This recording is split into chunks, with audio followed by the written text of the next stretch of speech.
Salut Siri, aujourd'hui on se retrouve pour un nouveau replay. Alors ce sera pas mon équipe à moi, ce sera Tané qui va jouer. Et il m'a partagé le replay parce qu'il était assez sympa. Et puis il est surtout contre une flasque, donc c'est un peu le petit plaisir malicieux on va dire. On va voir s'il va gagner du coup. Au niveau des équipes, donc Tané joue une CP, donc c'est les personnages de la CP d'AML mais c'est quand même modifié. Donc assez original, parce qu'on a Xelor dévouement dans cette CP. Dévouement, cadran, ralentissement, donc c'est très efficace, hein. Donner des PA, retirer des PA, le cadran pour gérer les lignes de vue et les invocations adverses. Un sacrieur, assez original aussi, parce qu'il va profiter du dévouement pour faire double attirance ou transpo attirance ou 8 furies. Avec le marteau pour se placer à 70 signes. Juste après on a Lenutroph, donc qui va jouer pelle fantomatique accélération, donc pour des buffs et pour donner des PM. L'Osamodas pour lancer le bouffe-tout, donc une invocation très appréciée des 6 personnages, et puis un corbeau. Un Feka avec l'attaque nuageuse et la trêve, donc on voit qu'il y a le trêve des buffs.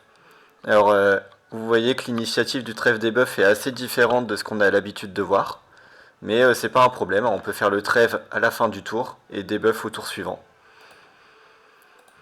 Et un Neniripsa, donc avec altruisme et la pelle.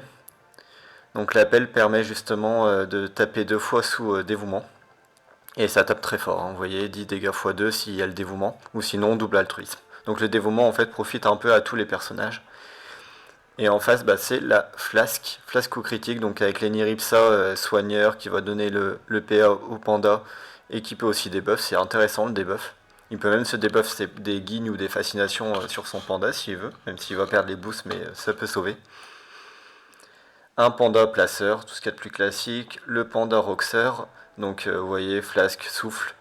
La picole pour booster feu, et puis coup de bambou pour pouvoir faire coup de bambou et double souffle, ou pour faire d'autres combos. 50% de coup critique, vous savez bien que la flasque explosive en coup critique tape extrêmement fort. Et pareil pour souffle alcoolisé, hein, ça tape bien. Un sacreur qui va ramener le panda flasque, tout simplement. Et un Kra à 850 kama, parce que, à mon avis, il avait plus beaucoup de kama pour ce personnage. Donc on va lancer, donc Tané est en bas, la flasque est en haut.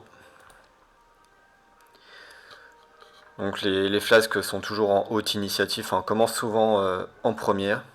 Donc ça leur permet de se placer dès le départ. Bien sûr, on ne peut pas lancer au tour 1, donc il ne peut pas faire de flasque directement. Alors j'ai pas vu le replay, donc je sais pas trop ce qui se passe.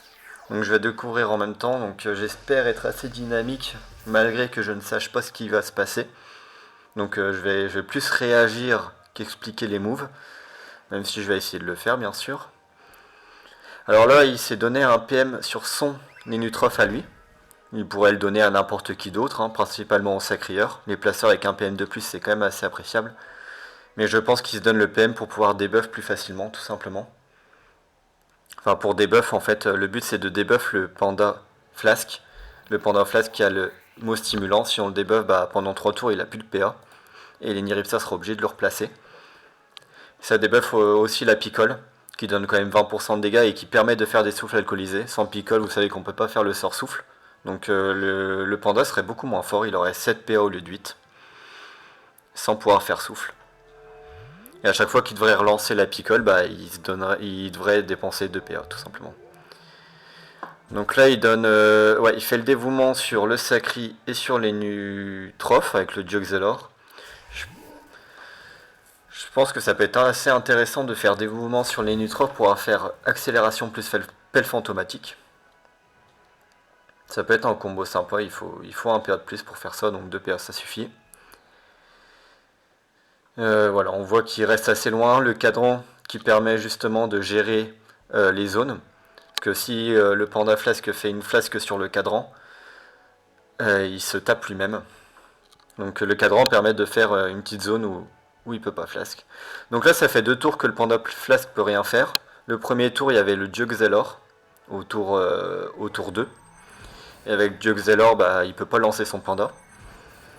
Et là il y a le moins 1 PO, donc il peut pas lancer des flasques très loin. Donc pour l'instant il est un peu entravé par les cartes dieu. C'est pas les cartes coach. D'ailleurs, on peut voir les cartes coach à côté, elles changent beaucoup la game, hein. Envoie un tyran, la vision améliorée qui donne 3 PO, la carte plus 2 PA. Il y a beaucoup de choses à faire avec ce genre de carte, tout cumulé. En plus, on peut faire des tours de fou. On peut faire des grosses isolations avec le sacrieur, on peut se donner des PA, donc ne pas faire dévouement sur un perso et quand même avoir les 8 PA dessus, etc. etc. C'est le genre de carte coach qui peuvent tout changer, donc il faut faire gaffe. Pas donner des lignes gratuites pour l'isolation, etc. Bon, l'avantage du Bouffetou, quand il se fait tuer, bah, il est relançable très rapidement, donc il va pouvoir avancer. On voit qu'au niveau côté flasque, ça prend possession des cases. C'est vrai que le petit Kra qui paye pas de mine avec sa flèche magique va taper quand même beaucoup plus fort sur la case. Voilà, donc là il y a les premières flasques qui commencent. On voit au coup critique déjà du 16. Hein. 16 x 2, 2 coups critiques, à 50% de chance de faire des coups critiques, on met directement le sacrieur à 48 PV. Donc 32 PV de moins, c'est quand même pas mal. Je pense que le Kra va taper le Bouffetou directement. De toute façon, c'est la seule cible. Et puis comme le Kra n'a pas d'autre sort pour par exemple retirer de la PA ou quoi, bah il faut le value en le faisant taper le plus possible.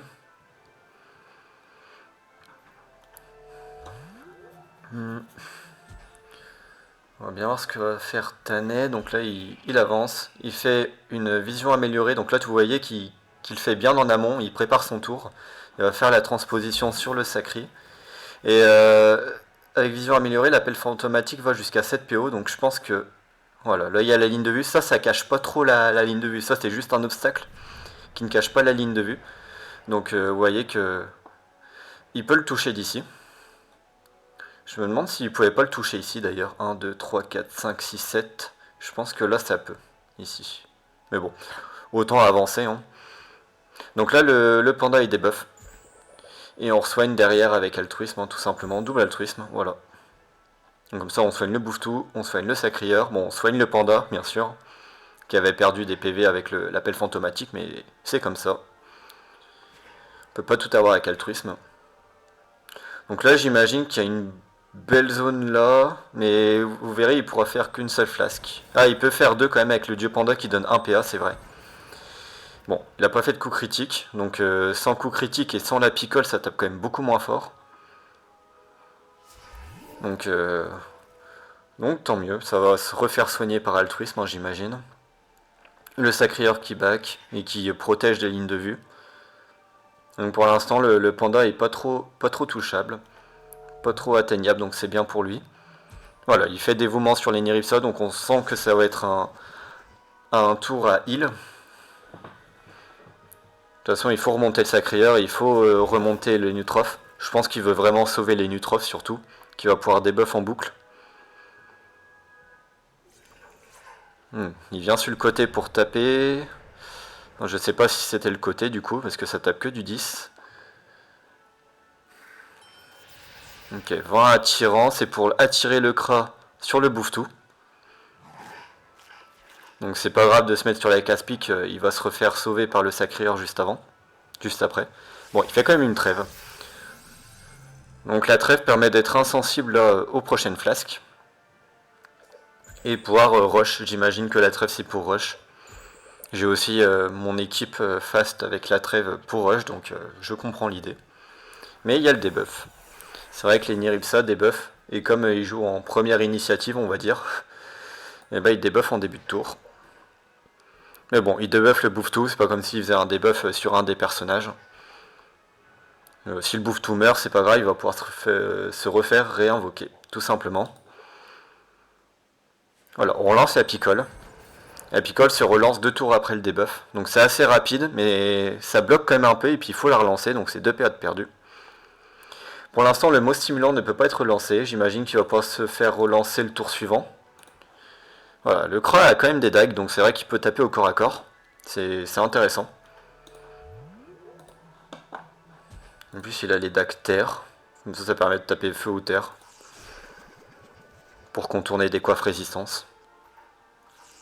Bon, le Xelor est vraiment, on va dire, le pivot de l'équipe. Il peut faire des mouvements sur n'importe qui. Et puis faire des ralentissements, c'est cool. Là, il y a un petit dieu sacré.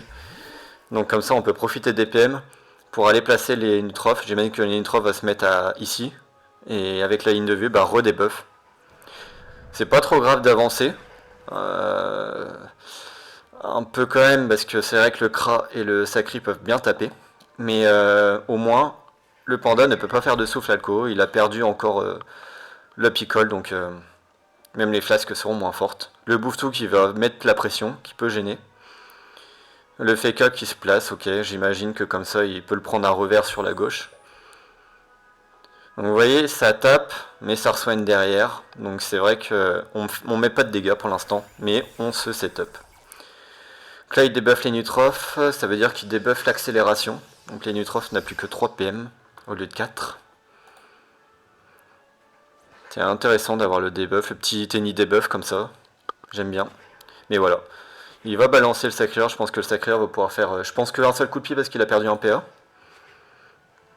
Mais voilà, on place le coup de bambou en coup critique. N'oubliez pas que le coup critique de coup de bambou c'est moins 45% de résistance, donc là ça tape vraiment très fort. Vous voyez, les nus prennent 20 alors que le Bouffetou prend que 13.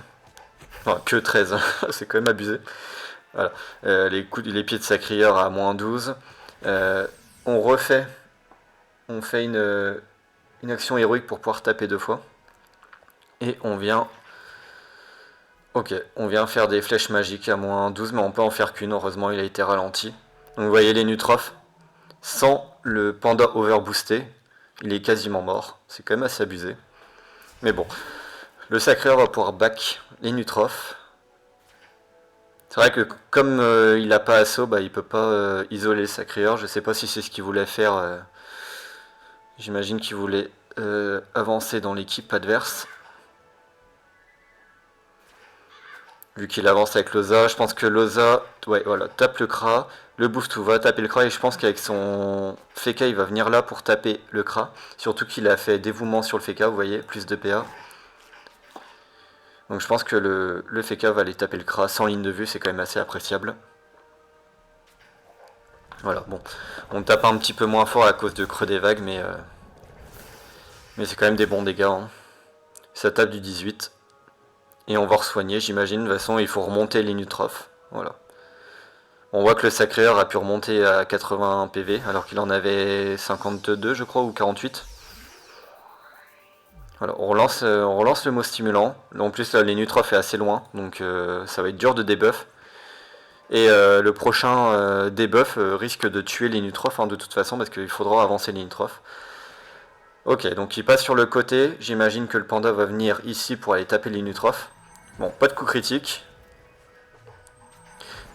Ok, bah en fait avec un coup critique de plus ça tuait. Et si ça se trouve avec des arrondis ça pouvait tuer aussi, on sait pas. C'est ça qui est frustrant avec ce genre de panda, c'est très fort. Mais en plus, c'est très RNG quand ça joue sur les coups critiques comme ça. C'est vrai que quand vous prenez des coups critiques en tout début de game, ça peut vous faire perdre la game juste pour ça.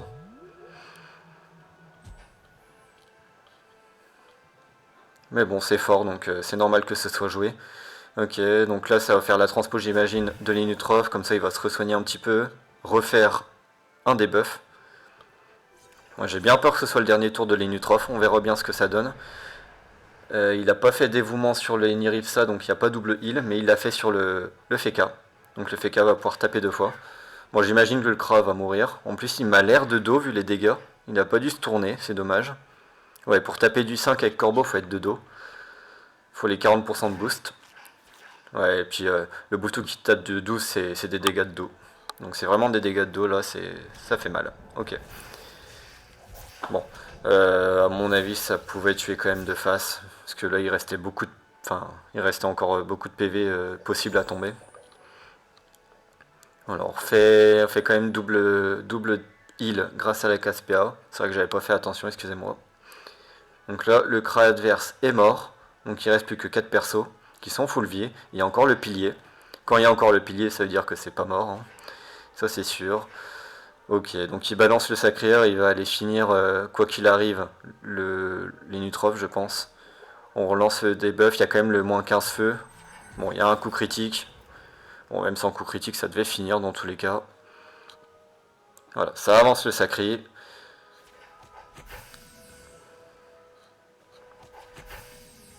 Ouais. Sans coup critique, 6 PV, je pense que ça tuait quand même. Ouais, genre, je vais pas recalculer, mais à mon avis, c'était assuré.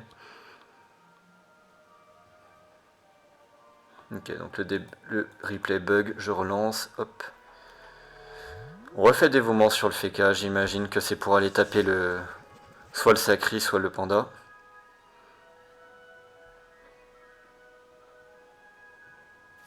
Voilà, donc on fait les Furies.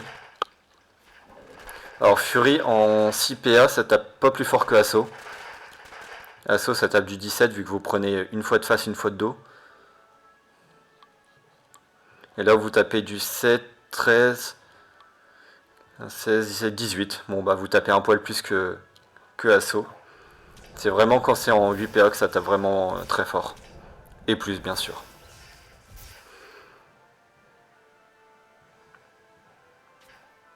Et voilà. Là, vous avez la magie de l'Eniripsa avec la pelle. C'est vrai que Poc a bien popularisé l'Eniripsa altruisme pelle en 8PA. Et vous voyez que ça fait des beaux dégâts. Alors, je sais pas pourquoi il a pris l'appel R.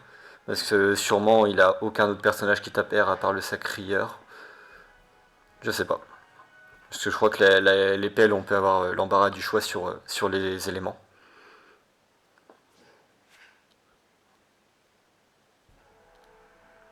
Je dis ça parce que généralement on prend pas les éléments air et feu parce que c'est le Clint qui résiste.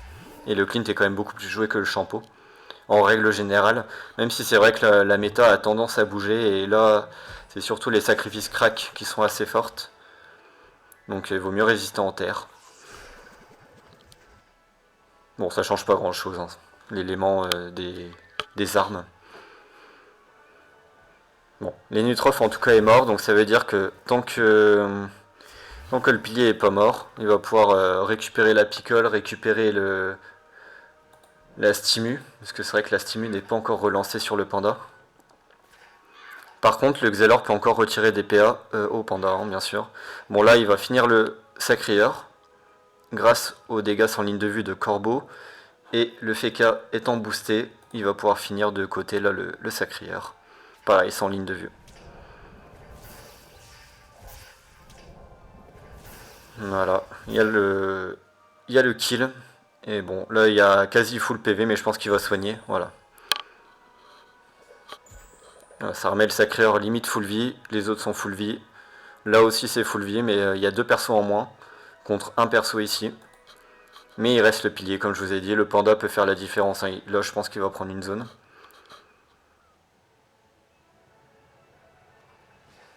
2, 3, 4, ouais, il peut taper là. Je pense qu'il va taper les 3. Hop, vous voyez les dégâts en coup critique, c'est quand même affolant. En plus le petit 10 feu. Le FK qui s'est mis sur la case dégâts, mais il s'est excentré par rapport aux autres. Je pense pas que ce soit la bonne idée d'avoir mis aussi haut le FK. À mon avis, 1, 2, 3, 4. Ouais. Bon, ça dépend comment le Sacri place. Ok, il reprend. Ah, le Sacri a 10 PA grâce au dévouement plus à la case PA. Donc c'est vrai qu'il peut faire 3 sorts de déplacement, c'est assez intéressant. Et il remet le cadran du coup devant. Donc, je pense que là, ça va jouer passif pour re-soigner. Le Boostou qui met la pression, mais pour l'instant, il est hors de portée.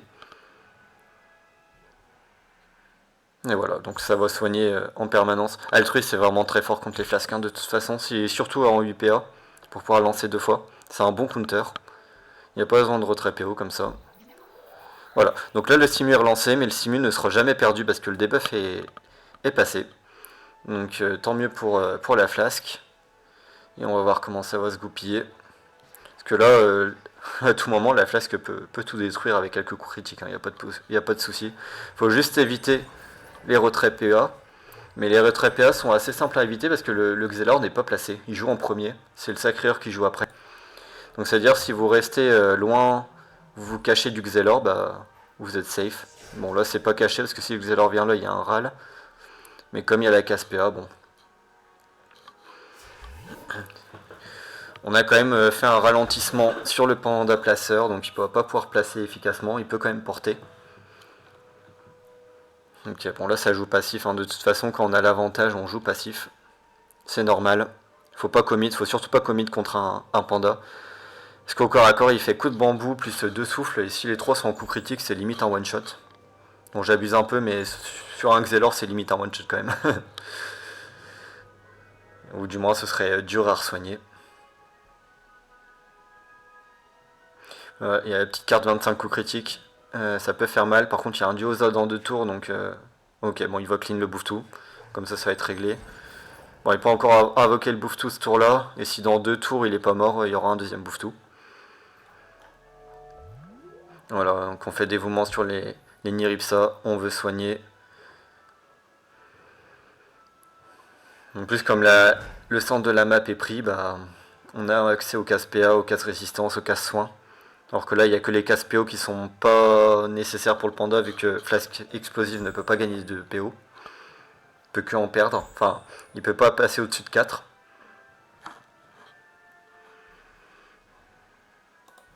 Donc là, je pense on attend tranquillement, parce qu'en plus, il y a la mort subite qui arrive.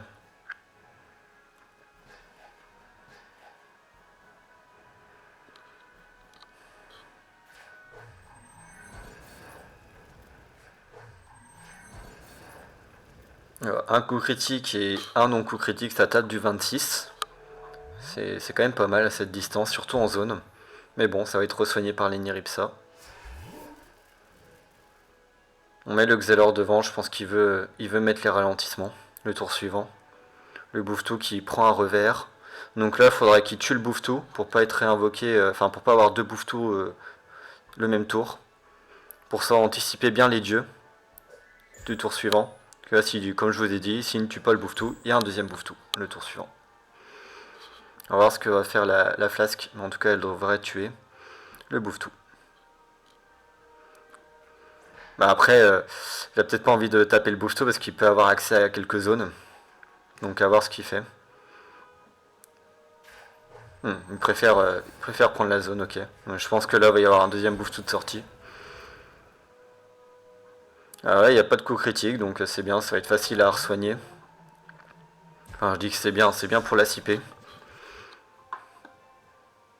C'est vrai que j'ai du mal à être trop neutre. Parce que Tané, je commande pour Tané, mais effectivement, la flasque mériterait aussi que j'explique ses moves.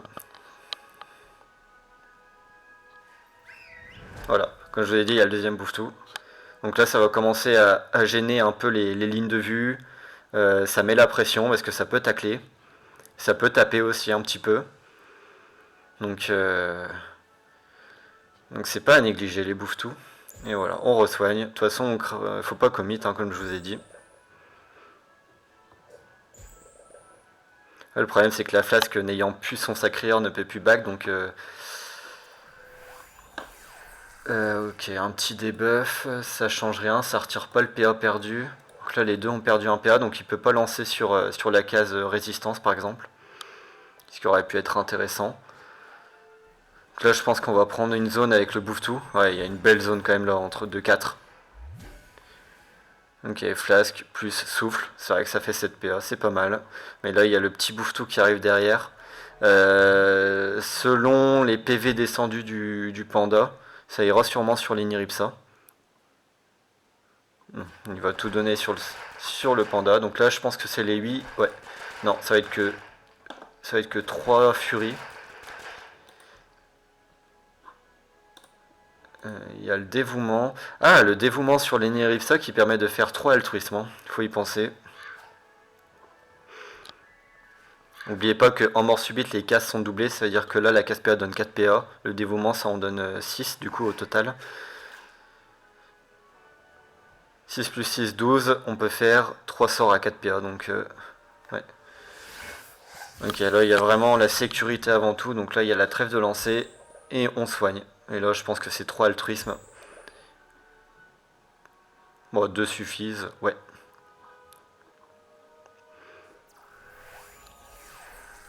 Alors, Tanen n'a pas assaut. Donc ne peut pas mettre un panda sur la dernière case. Sur une case qui va s'effondrer. Donc là, il porte. C'est pour libérer un peu l'espace. Bon, là, il n'y a que le Bouffe-Tout de taper pour l'instant. Le Bouffe-Tout va mourir, mais peut être réinvoqué. Ça se réinvoque très vite. Je pense que là ça va être 3 coups de pelle, j'imagine.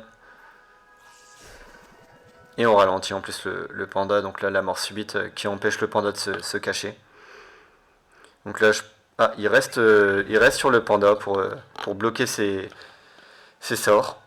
Effectivement c'est intéressant comme le panda n'a pas Karzam, ne peut pas balancer le sacrieur. Donc le sacrieur sur le panda ne peut plus rien faire.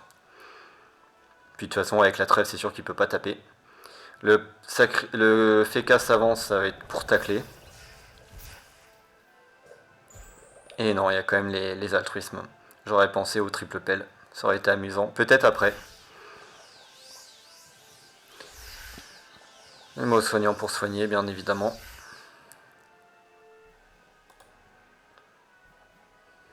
Donc le panda ne peut rien faire. Hein. Voilà, vous voyez, hein, en coup critique, ça tape du 18. Donc avec un coup de bambou en plus, s'il n'avait pas le PA en moins, ça aurait vraiment tapé trop fort. Mais bon, là il y a le ralentissement en permanence, le Feka qui tacle, donc il peut pas se cacher. Le sacré qui va venir faire les furies, j'imagine, surtout boosté en PA. Effectivement, il n'avait pas utilisé sa... Ah non, il va faire du placement. Placement attirant, ça, ouais, c'est très très bien vu. La Caspi qui tape du 30 en mort subite, c'est vraiment violent. Donc là, il faut bloquer le panda pour pas qu'il aille sauver son panda. Flasque.